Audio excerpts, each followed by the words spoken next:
ప్రియమైన దేవుని సంగమా, ఆలోచించు.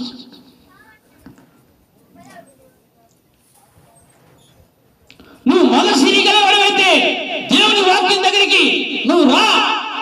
ఒక్కడనే నువ్వు నమ్ముతున్నావు కదా, ఎందుకు మరలా త్రిత్వంలోకి వెళ్తా ఉంటున్నావు? ముగ్గురు దేవుళ్ళ దానికి వెళ్తా ఉంటున్నా. వాక్యం దగ్గరికి రా. ఒక్క దేవుడు అని సవాల్ చేయడం కాదు, నువ్వు నిరూపించాలి అంటే. అటువంటి వారు కూడా దేవుని వాక్యం దగ్గరికి వచ్చినప్పుడు గడగడ వణుకుతా ఉంటున్నారు. వారెవరు? దెయ్యాలే. ఏదట? అలాగ నమ్ముట మంచిది. దెయ్యములను నమ్మి వణుకుచున్నవే. ఏదట? దెయ్యములను నమ్మి వణుకుచున్నవే. వ్యర్థుడా, క్రియలు లేని విశ్వాసము నిష్ఫలమైనదని తెలుసుకొని కోరుచున్నావా? క్రియలేని విశ్వాసం అంటే ఏంటిది? వాక్యం ఎట్లా ఉండదు ఆ విధంగా నమ్మాలి. అదే క్రియ.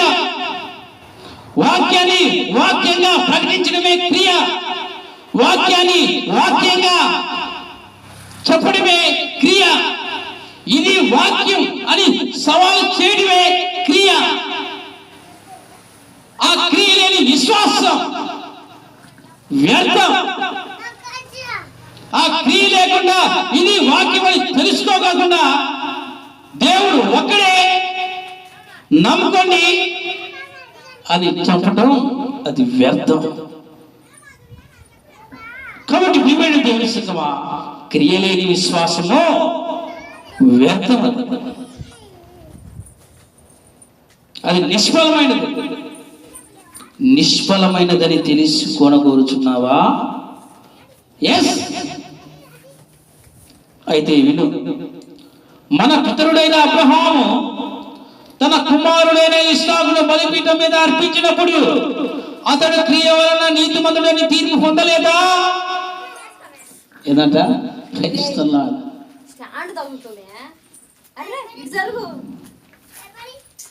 క్రియలేని విశ్వాసము. ఇక్కడ క్రియ ఉంది.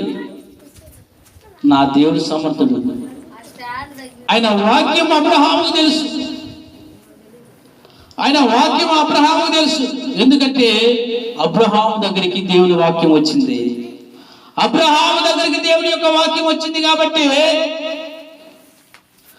ఆయన క్రియ చూపించాడు. సొంత కుమారుడని కూడా చూడలేదు. ఇంట్లో ఉన్నటువంటి ఇస్సాకు వాళ్ళ అమ్మకు కూడా చెప్పలేదు, ఇస్సాకు నేను బలించబోతున్నాను. ఎందుకు చెప్పలేదు? ఆడోళ్ళు ఊరుకోరు. ఏం చేస్తారు? లేక లేక కుమారుడు పుడితే వాడిని బలిస్తున్నావా అని దేవుడి మీద గొనిగేవాళ్ళు, భర్త మీద గొనిగేవాళ్ళు లేకపోలేదా? ఉన్నారు. వాళ్ళు ఉన్నారు భూమి మీద.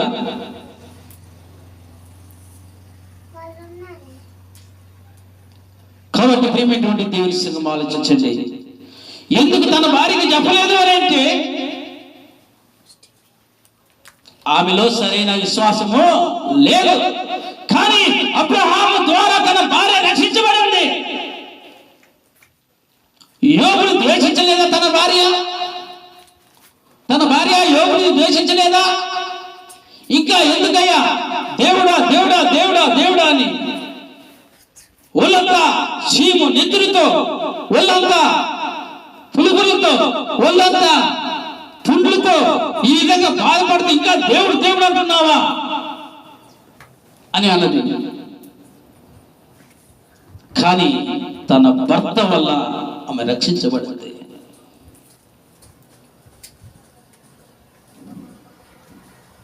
అందుకనే దేవుని యొక్క వాక్యం ఎవరి దగ్గరికి వస్తుందంటే పురుషుల దగ్గరికే వస్తా ఉంటుంది.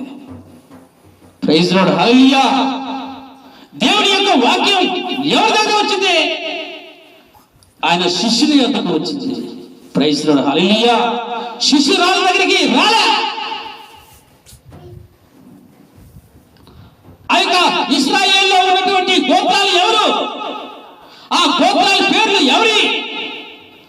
ఆ ఇశ్రాయేల్లో ఉన్నటువంటి గోత్రాల పేర్లు మగోళ్ళే. రూబేన్ అంటే ఎవరు? యాకోబు జ్యేష్ఠ కుమారుడు, పెద్ద కుమారుడు. షిమ్యోను, యూదా, ఇశ్శాఖరు, ఎఫ్రాయిము, బెన్యామీను, గాదు, నఫ్తాలి. ఇలాంటి వారు ఎవరు? పురుషుల పేర్లు ఇవ్వని గోత్రాలు. ప్రైజ్ లార్డ్, హల్లెలూయా. కాబట్టి ప్రియమైనటువంటి దేవుని సంగమా, అందుకనే స్త్రీని ఎవరి కోసం చేసిండు? పురుషుడి కోసమే చేసిండు. కాబట్టి ప్రియమైన దేవుని సంగం ఆలోచించండి. కాబట్టి పురుషునికి లోబడితే, పురుషునికి అన్ని విధాలుగా లోబడితే, పురుషుని బట్టి దేవుడు స్త్రీని ఆశీర్వదిస్తాడు. ఆ పురుషుడికి లోబడకపోతే, ఆ పురుషుడికి లోబడకుండా తన ఇష్టానుసారంగా ఉంటే ఆ కుటుంబంలో కలహాలే గాని, వేదనలే గాని సమాధానము ఉండదు. ఎందుకో తెలుసా? పురుషుని మాట అది దేవుని మాటతో సమానం. ప్రైజ్ లార్డ్, హల్లెలూయా, హల్లెలూయా. కాబట్టి పురుషుని యొక్క శిరస్సు ఎవరిది అనేది? ఎవరిది? స్త్రీది.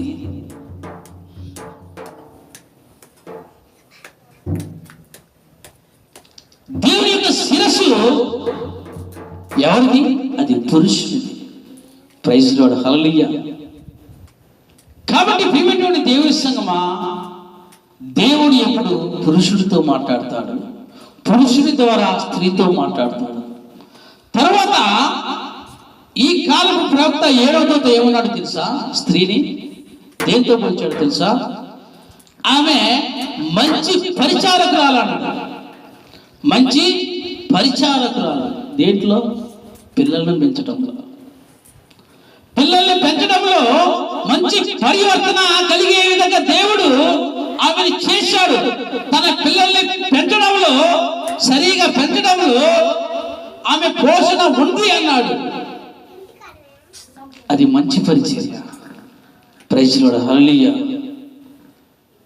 పిల్లలు ఏమైనా నేర్చుకోవాలన్నా, పిల్లలు ఏదన్నా మంచిగా ఉండాలన్నా ఫస్ట్ ఆఫ్ ఆల్ ఏంటంటే ఆ పిల్లకు పాలిచ్చినటువంటి తల్లిని గౌరవిస్తారు.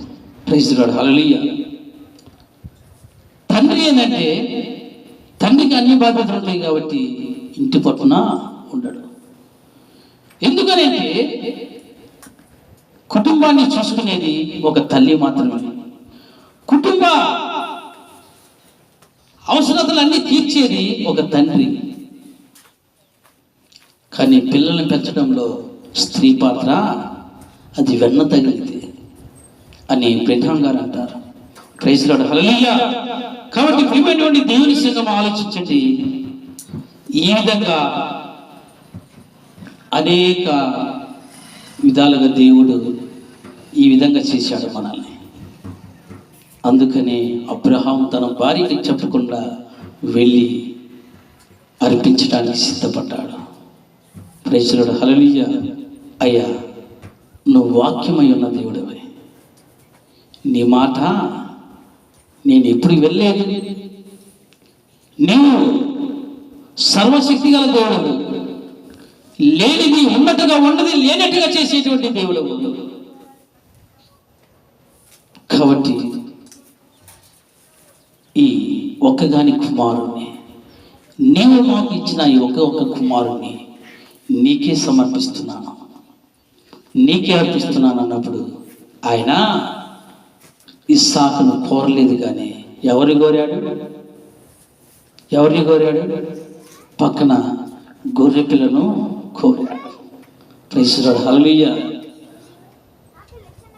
ఆయన మనుషులను బలి కోరే దేవుడు కాదు. మనుషులను బలి కోరే దేవుడు కాదు ఆయన. ఎప్పుడైనా కోరిందా బైబిల్లో? ఎవరైనా బలి ఇచ్చినట్టు ఉందా? లేదు. ప్రైజ్ లార్డ్, హల్లెలూయా. కాబట్టి ప్రియమైన దేవుని సంగమా, ఆలోచించండి. అప్పుడు